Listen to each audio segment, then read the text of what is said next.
Good luck, kids! Nag-survey kami ng 100 kids and the top 6 answers are on the board. Ano kaya ang makikita sa ilalim ng bed o kama?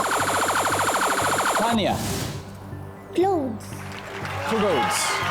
Siguro nahulog yung clothes. Nandiyan ba yan?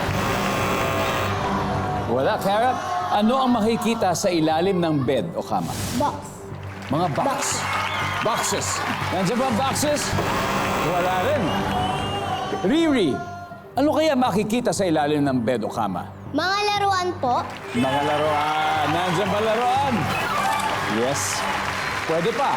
Althea, pwede pa mas mataas pa ko mo. Ano makikita sa ilalim ng kama? Barya. Barya. Nandiyan ba si Barya? Okay, mas mataas, Riri. Pass or play, Riri. Siyempre po, play. Alright, let's play this round. Tanda, balik na tayo. Kate, ano kaya makikita sa ilalim ng bed or kama, Kate? Alikabok po. Iyon, halika mo. Tumpa.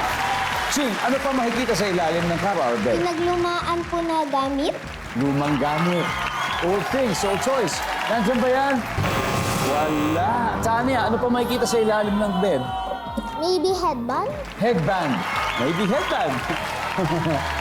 Headband ni Mami. Nandiyan ba ang headband? Oh, walang headband. Hey, kids. Riri, ano kaya makikita sa ilalim ng bed or kama? Sapatos.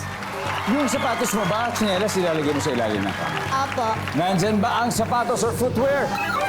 Yes. Two more, Kate. Ano makikita sa ilalim ng bed or kama? Higaan po. Higaan din. Ibig sabihin yung mga naka-fold. Para ba yung mag-extra, di ba, kukunin mo.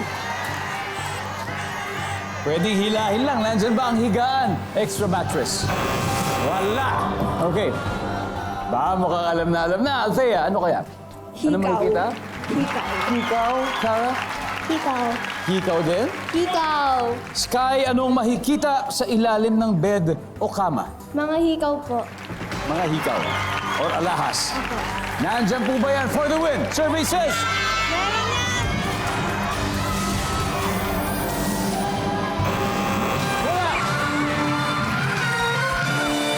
Alright, dahil dyan, dikit na laban ang scores after 3 rounds. Nangunguna pa rin ang A-Kids with 133. Pero meron ng 126 points ang Electro Groovers Juniors.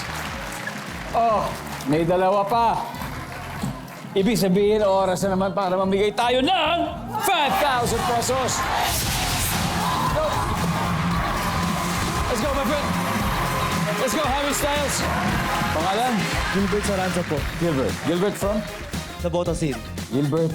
Ano ba makikita sa ilalim ng bed or kama for 5,000 pesos?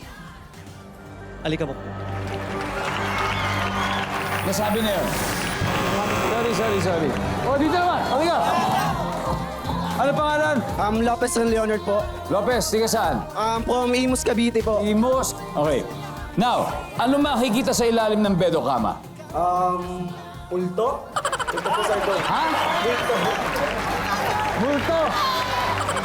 Sa bagay, 100 bata ang tinanong natin. Nandiyan ba ang multo? Go! Ho! Ho! Ho! Ho! Ho! Ho! Ho! Ho! Oh, may isa pa. Number 6.